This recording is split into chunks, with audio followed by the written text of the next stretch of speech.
Assalamualaikum warahmatullahi wabarakatuh. Perkenalkan, nama saya Mala Helvian, NIM T2018-166. Di sini saya akan menyampaikan hasil pembuatan karya tulis ilmiah saya dalam bentuk PPT yang berjudul Dampak Penggunaan Zat Aditif Pengawet Makanan Terhadap Kesehatan. Baiklah, di sini saya akan langsung mempresentasikan.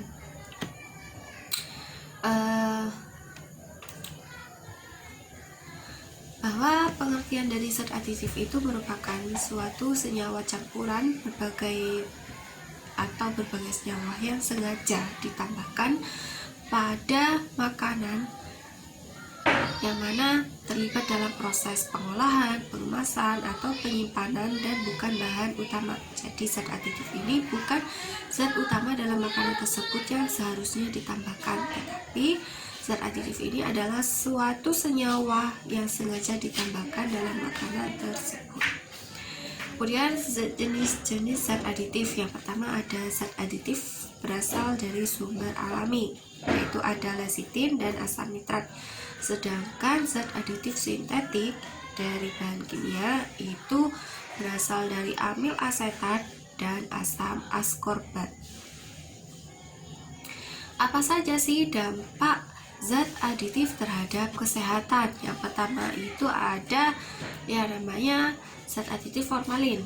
Nah, zat aditif formalin ini dapat mengganggu pada fungsi organ pencernaan, kemudian bisa menyebabkan kanker paru-paru, kemudian penyakit jantung, dan merusak sistem saraf. Kemudian yang kedua yaitu zat aditif boraks. Itu dapat menyebabkan muntah, mual, diare, penyakit kulit, kerusakan ginjal, serta gangguan pada otak dan hati. Yang ketiga yaitu ada zat aditif kalsium benzoat, yang mana dapat menyerang asma. Yang keempat yaitu ada zat aditif sulfur dioksida. Ini dapat menyerang asma, kemudian mutasi genetik, kanker, dan alergi.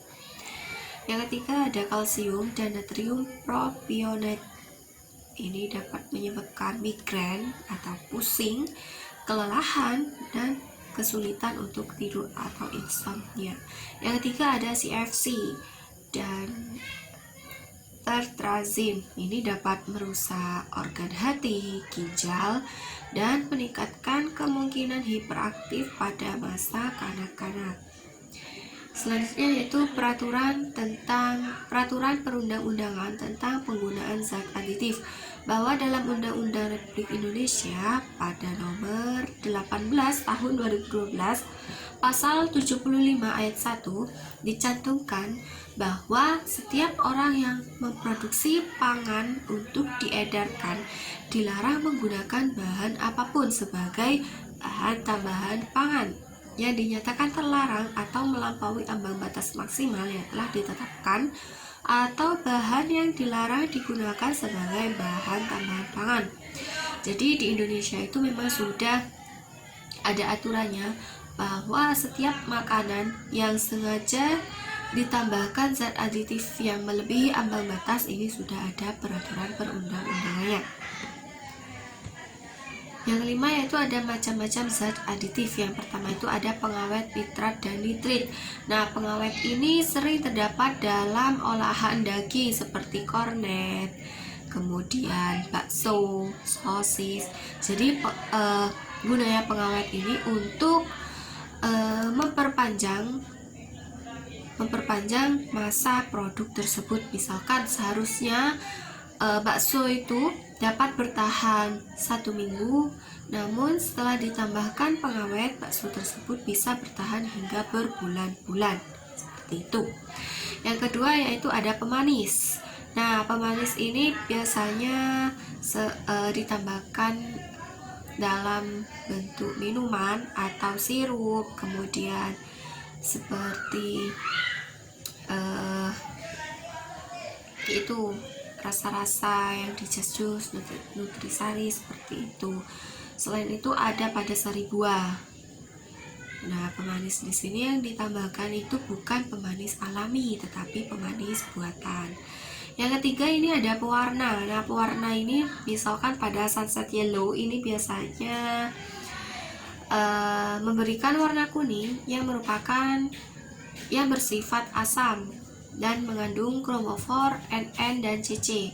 Sunset yellow ini digunakan pewarna pada makanan, kosmetik, dan medikasi. Yang ketiga itu ada penyedap. Nah, penyedap di sini misalnya ditambahkan dalam makanan. Misalkan tanpa kalian sadari, ketika ibu kalian itu memasak pasti akan menambahkan yang namanya MSG. Selain itu juga bisa menambahkan masako, roiko. Nah, itu merupakan salah satu zat aditif dalam penyedap makanan. Yang ketiga itu ada pengemulsi. Pengemulsi ini biasanya terdapat pada pembuatan roti untuk bahan pengembang. Jadi ketika ibu kalian membuat roti itu kan tentunya menambahkan pengemulsi Elsevier atau SP, kemudian ada ovalet. Nah, itu merupakan contoh dari zat aditif pengemulsi. Yang ketiga itu penggunaan zat aditif dalam pandangan Islam. Nah, di Islam itu telah mengajarkan kepada kita untuk memperhatikan makanan dan minuman yang akan kita konsumsi. Nah, hal ini tercantum dalam Al-Quran pada surat Al-Baqarah ayat 198. Di situ sudah dijelaskan. Nah, apa aja upaya untuk mengurangi dampak penggunaan zat aditif? Yang pertama itu mengonsumsi makanan yang mengandung zat aditif tidak berlebihan. Jadi ketika kalian akan membeli produk makanan kemasan, itu kalian lihat dulu komposisinya, kemudian lihat dulu berapakah zat aditif yang ditambahkan. Apabila zat aditifnya itu melebihi ambang batas, sebaiknya jangan dikonsumsi. Karena apa? Karena dapat berbahaya bagi kesehatan. Yang kedua itu teliti dalam memilih makanan. Nah, kalian kalau mau beli makanan, entah itu makanan basah atau kering, silakan dicek dulu. Kalian harus teliti. Yang pertama kalian lihat bahan apa saja yang dimasukkan. Yang ketiga itu amati warna. Nah, apabila warnanya mencolok, sebaiknya jangan kalian beli. Nah, makanan yang memiliki warna colok itu pasti menggunakan zat aditif pewarna buatan atau sintetis, atau bisa juga menggunakan pewarna tekstil. Karena pewarna pada makanan itu tentunya tidak akan memberikan warna yang mencolok. Yang ketiga yaitu cicipi rasa pada makanan tersebut. Nah, apabila makanan tersebut rasanya itu terlalu manis, sebaiknya jangan, karena manis yang berlebihan itu tentunya bukan pemanis alami, tapi manis buatan. Bisa juga rasa makanan tersebut rasa makanan tersebut bisa terlalu asin atau terlalu sedap. Nah, itu sebaiknya kalian pertimbangkan dulu, karena makanan yang terlalu sedap itu tentunya banyak mengandung penyedap makanan atau MSG, monosodium glutamat. Yang ketiga itu menggunakan zat aditif yang berasal dari alam. Nah, ini penting. Sebaiknya kalian menggunakan zat aditif dari alam. Apa saja sih contoh zat aditif yang berasal dari alam? Misalkan pada pemanis, kalian akan membuat suatu manisan, hendaknya kalian menggunakan gula. Gula itu kan pemanis alami, berasal dari tebu. Kemudian pewarna, misalkan kalian membuat kue, kemudian diberi pewarna misalkan pewarna hijau atau kuning. Sebaiknya kalian itu bisa menggunakan daun pandan untuk warna hijau, kemudian warna kuning bisa menggunakan kunyit, kemudian warna ungu itu bisa menggunakan kulit manggis. Jadi hindari menggunakan pewarna tekstil atau warna sintetis. Yang ketiga yaitu perhatikan tanggal produksi serta kadaluarsa. Ketika kalian membeli makanan kemasan, itu sebaiknya dilihat tanggal produksi dan tanggal kadaluarsa. Apabila tanggal produksinya itu misal tanggal 12 bulan 12 tahun, tanggal kadaluarsanya itu tanggal kadaluarsanya itu ternyata masih tanggal 12 bulan 12 tahun 2025. Nah, itu kan tentunya timbul pertanyaan, ini kadaluarsanya kok masih lama? Tentunya kan ada tambahan zat aditif yaitu berupa pengawet. Tentunya pengawetnya itu banyak atau melebihi ambang batas.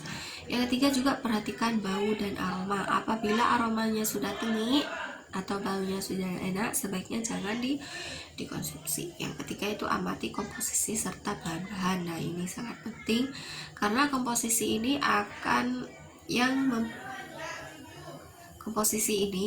yang memberikan gambaran bahan-bahannya itu apa saja. Bahan-bahannya ini berupa dari bahan-bahan alami atau bahan-bahan buatan. Sekian presentasi PowerPoint karya tulis ilmiah dari saya. Terima kasih. Wassalamualaikum warahmatullahi wabarakatuh.